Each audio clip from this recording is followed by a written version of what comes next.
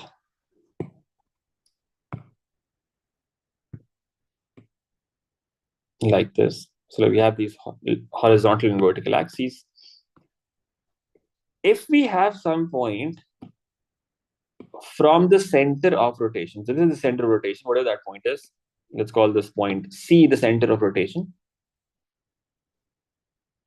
From the center, if something is up and you want to rotate it 90 degrees to the right and 90 degrees clockwise, the point that was up earlier, that is going to go right. If you rotate it 90 degrees, right, that goes right. The point that was towards right, after 90 degrees rotation clockwise, it's going to go down.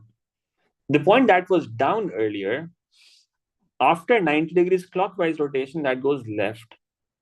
And the point that was left earlier, after 90 degrees rotation, it goes up, right? So you can think of it like this. And now you can say, the point X, for instance, the point X. The point X was one right and one up with respect to the origin, right? It was one right and one up. One right, one up. After transformation, where does right go? Right goes down. So this becomes down. Where does up go? Up goes right. So this becomes one right. So that means the point X prime, where is that going to be? One down, one right, and that's going to be your point X prime. Okay. Now you can do the same thing for each of these points. Let's think of Y now. What about Y? Y was one right and two rights and one up. Two right, one up. That's what Y is initially. Two right, 2 units right, and then 1 unit up. When it is rotated 90 degrees clockwise, think of where does right go? Right goes down, so it becomes 2 down. Up goes right, so it becomes 1 right. So now Y can be represented like this. We can say, let's go 2 units down, 1 unit right, and the point Y prime is going to be right here. This is Y prime. Okay, 2 down and 1 right. This is Y prime. And similarly for Z, you can say, in order to go from the center of rotation to that point Z, you have to go 1 unit right and then 3 units up. 1 right and 3 up. That's the point Z. Where is Z prime going to be? Again, we can think of it this way. Where does right go? Right goes down when you do 90 degrees clockwise rotation. So that becomes 1 down. Where does up go? Up goes right. Okay, so it becomes 1, 3 right.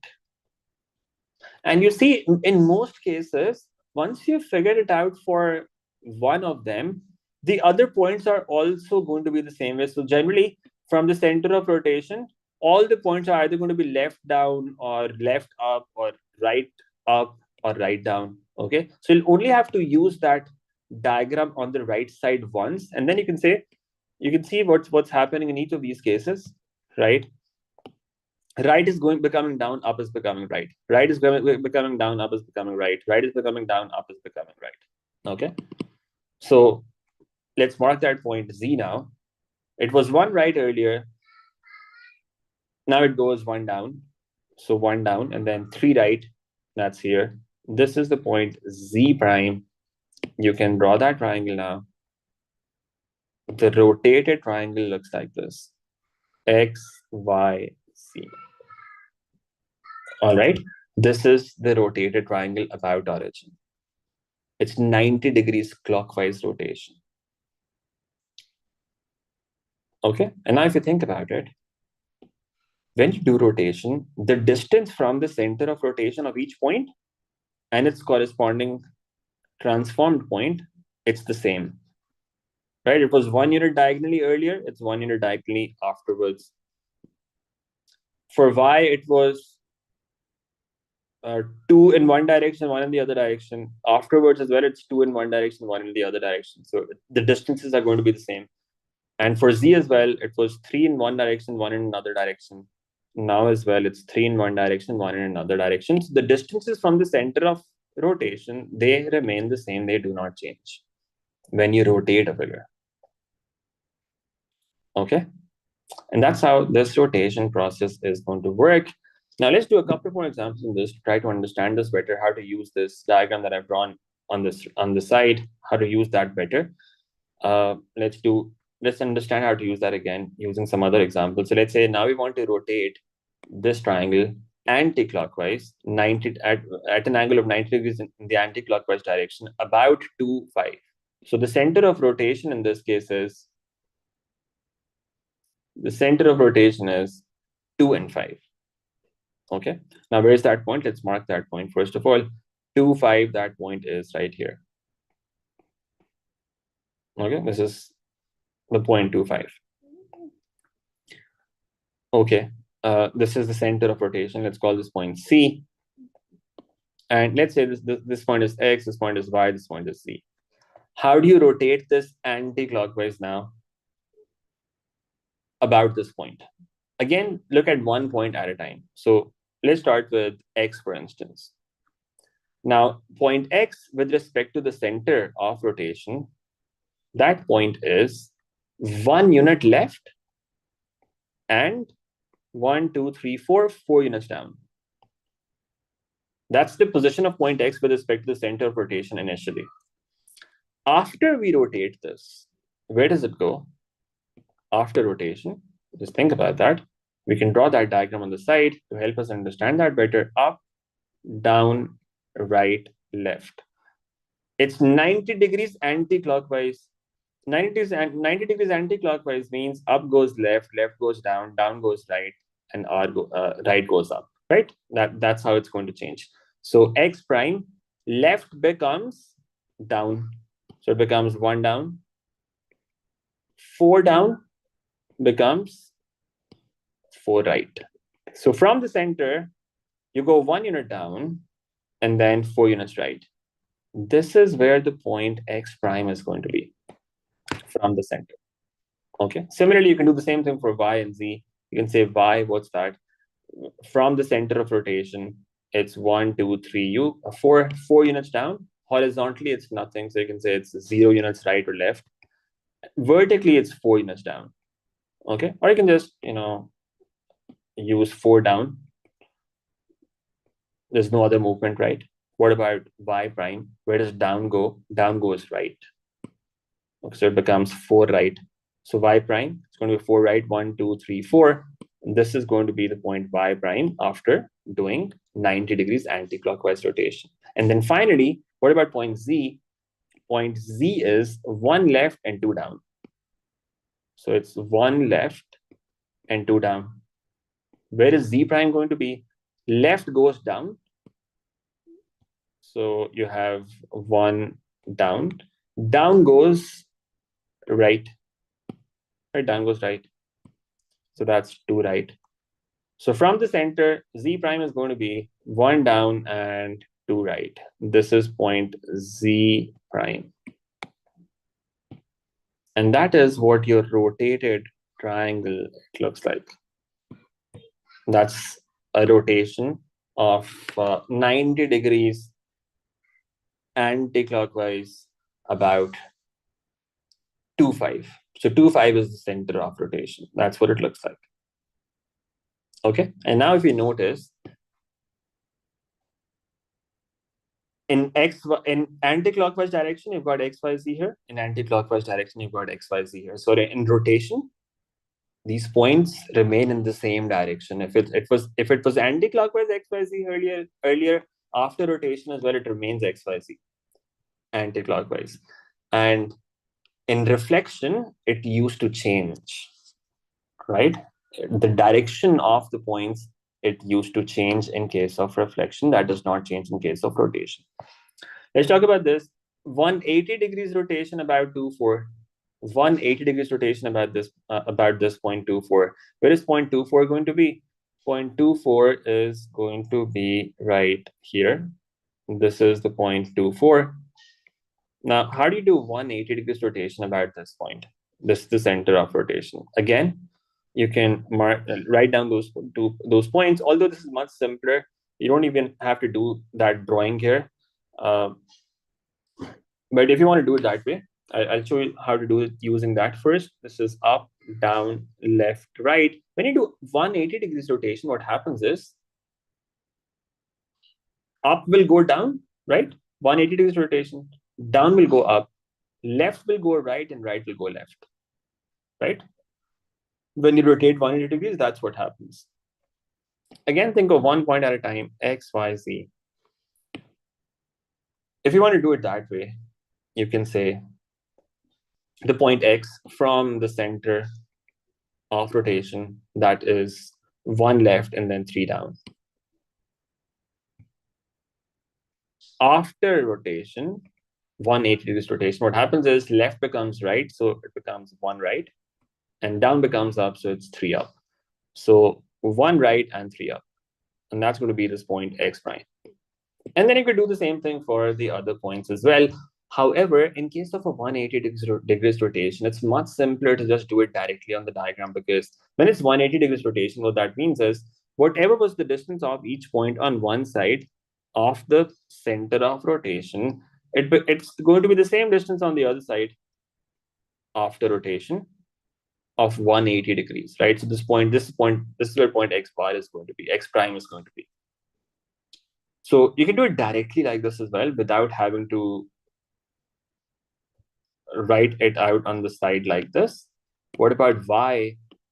Y is 3 units on this side, it goes 3 units on the other side. So this is going to be point Y. And similarly, point Z is 1 diagonal here, it goes 1 diagonal on the other side. This is going to be point Z. That's your rotation. Okay, 180 degrees rotation, that can be done directly on the diagram. It's much quicker this way. And that's your point Z prime. And now you can say this is the transformed triangle that you get.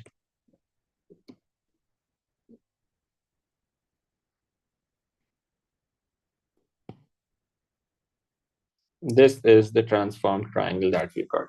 Okay, this is 180 degrees rotation.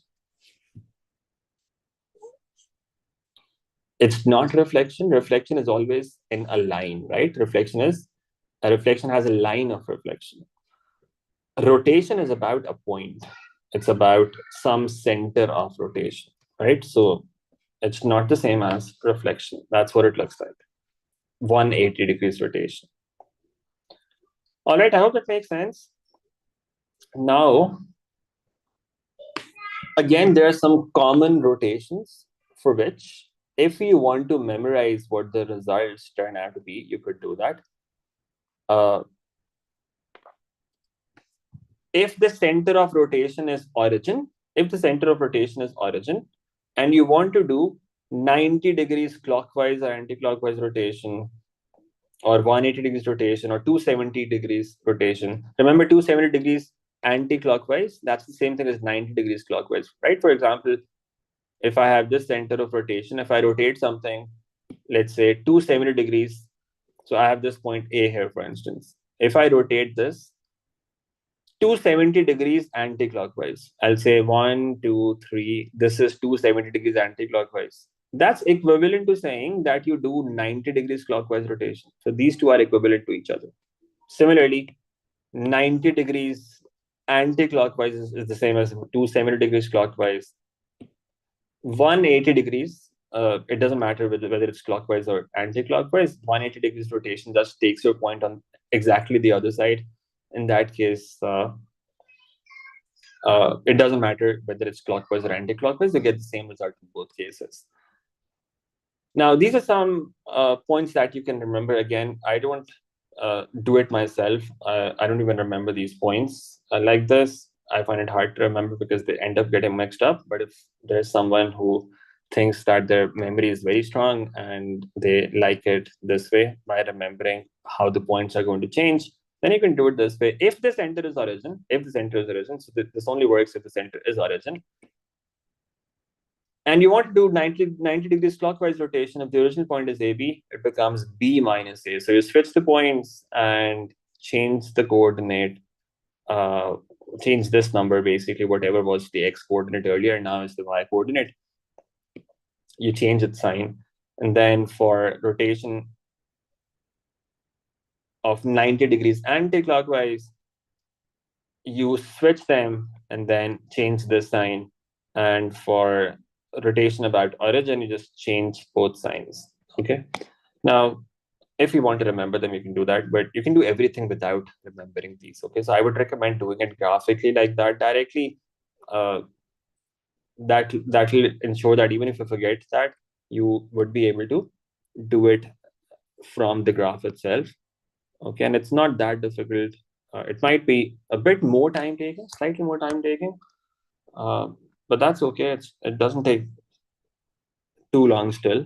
You can do it using the using graphical method as well, and that's perfectly okay. Now the question is, how do you identify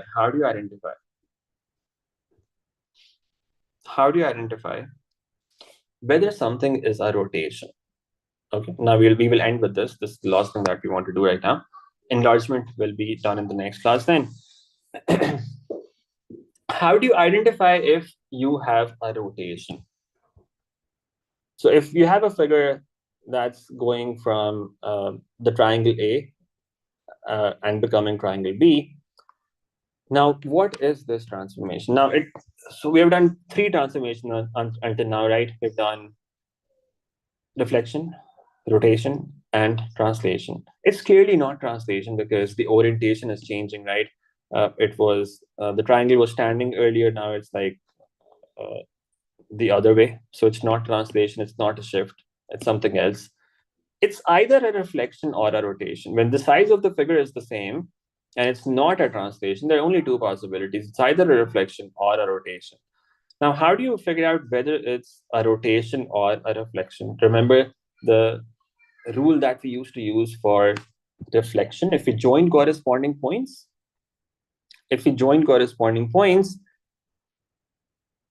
we should get parallel lines from them. So for instance, if I join R and R, I get this line. If I join P and P, I get this line. These are clearly not parallel, so it's not reflection.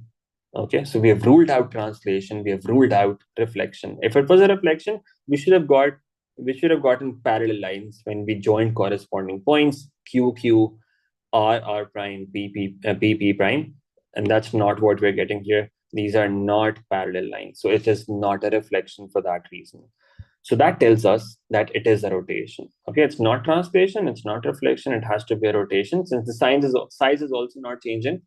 When the size changes, that's enlargement. We will do that in the next class. But in this case, we figured out that it is a rotation, therefore. Okay. Now the question is, how do we figure out what is the center of rotation? Now, in a rotation,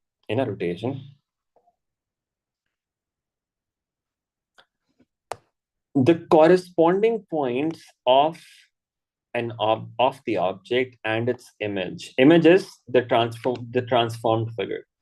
The corresponding points have equal distances from the center of rotation. Every point should be the same distance from the center of rotation. For example, if I show you this example that we did, the center of rotation is this. Its distance from Z is this. They're both the same. The distance from X is this. These are both the same as well. And the distances from Y is this. They're both the same as well. So the distances from the center of rotation, they are the same for each corresponding point on both sides. Okay, now that is one way to figure out what the center of rotation is going to be. So first of all, once you've identified that it's a rotation, I would recommend that you figure out the center of rotation, first of all. Now, how do you do that? Sometimes you can just do it by inspection. Mostly what happens is it is going to be an integer. It is going to have an integer coordinates. So it will be one of these points, right? One of these points, right? Somewhere here. It could be any of these points, for example. So sometimes what you can do is, without drawing much, you can just identify the point directly. And how do you do that? You just try a few points and see if you get the same distance from if you get the same distance from the center of rotation for any corresponding points. Now, in this case, if you want to do it this way, it might actually help to figure out the angle of rotation as well. It's always going to be a multiple of 90. You used to have other angles earlier as well. In earlier past papers, you might see 45 degrees somewhere, 60 degrees somewhere. But now in your syllabus, you only would be required to do rotations in multiples of 90, right? 90 degrees, 180 degrees, 270 degrees. Okay. You won't get other rotations. So you can clearly actually figure out what rotation it is, because what angle it is, because, for example, if this is PR, this is vertical right now. Okay, this is PR. What does that become after rotation? It becomes PR in this direction. So it becomes this. So what kind of rotation is this to go from this to this? The point R is going like this. So that's 90 degrees clockwise rotation. So it's a 90 degrees rotation. Okay. Now what you do is you just try some points between these two triangles. Try some points. Since it's 90 degrees clockwise, this triangle has to go here, right? 90 degrees clockwise. So the point will be somewhere in this region, the center of rotation. Try some points here. For example, if I try this point here, what does that give me? Distance from R here and distance from R here, they're not the same. So this cannot be the case. So you try at one point, and then if it turns out to be the same for both of them, then you try another. Then you check it for the other points as well. Okay, so this is not working. Okay, let's take another point. If I take this point here, its distance from R here is this. This is different. These distances are different. They're not the same. Okay, let's try another point. If I try this point, distance from R here, distance from R here, they're both the same, right? 3, 1, 3, 1. Okay, so it's the same distance from R on both sides. Okay, so once it's the same distance from R, let's check the other points now. So it is the same distance from R. Let's check Q. Let's check Q now. Okay, Q is this 2 and 3. Okay, and this is Q 2, 3. Okay, Q is also the same distance from this point. Let's confirm it with P now. This is the distance of P from this point. 3 on one side, 3 on the other side. Okay. What about the other point P? 3 on one side, 3 on the other side. And there we have it. This is going to be the center of rotation. This is the center of rotation because this is the point from which all the points are the same distance. For example, P and PR, they are the same distance from this point. R and R prime, they are P and P prime are the same distance. R and R prime are the same distance. Q and Q prime are the same distance. So that's why this is the center of rotation. That's how you could do it. If you can, try to figure it out like this, that will be great. If you cannot do it like this, the other idea is the formal way of doing this. If you can't figure it out this way by just, trying some points. The other possibility is that you find perpendicular bisectors of corresponding points. Perpendicular bisectors of corresponding points. What does that mean? Join corresponding points like this. For instance, P and P dash. What's the perpendicular bisector of P and P dash going to be? It's a vertical line. Perpendicular bisector is going to be like this. This is the perpendicular bisector. Take another set of points, for example, R and R prime. Draw perpendicular bisector of this. Perpendicular bisector of R and R prime, that is going to look like this.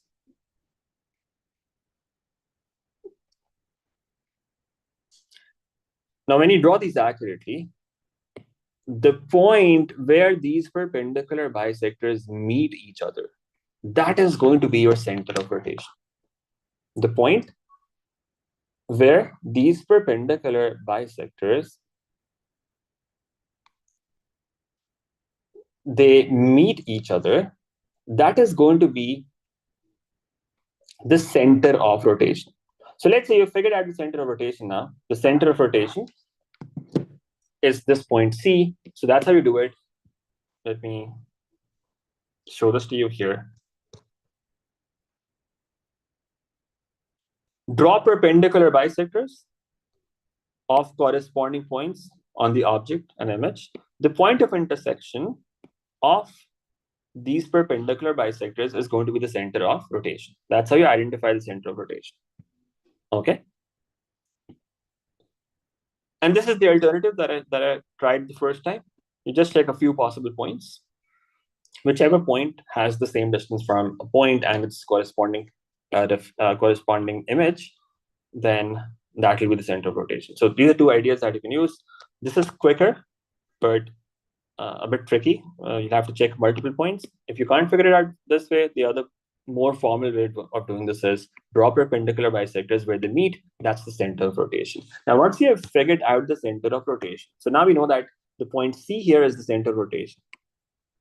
The next problem is, how do you figure out the angle and direction of rotation? So we have this point C now. That's the center of rotation, okay? This is the center of rotation. That's what we know now.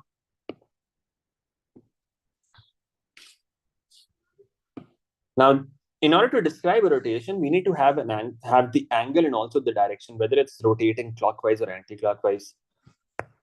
For identifying the angle now, one idea is to just look at a side, for instance. I showed that to you earlier. For example, this is PR. It was like this. It was standing earlier. It was vertical earlier. After transformation, it becomes horizontal, right? So PR was like this earlier. And after transformation, it became like this. So you can identify it from there as well, that it is 90 degrees clockwise rotation. Okay, that's one way to figure it out. Another possibility could be that you join the center, once you figured that out, join the center of rotation with corresponding points. Any set of corresponding points. For example, if I take R, this was the original distance, original line from center to the point R. After rotation, it becomes this line. So what's the rotation then? This line is going in this direction.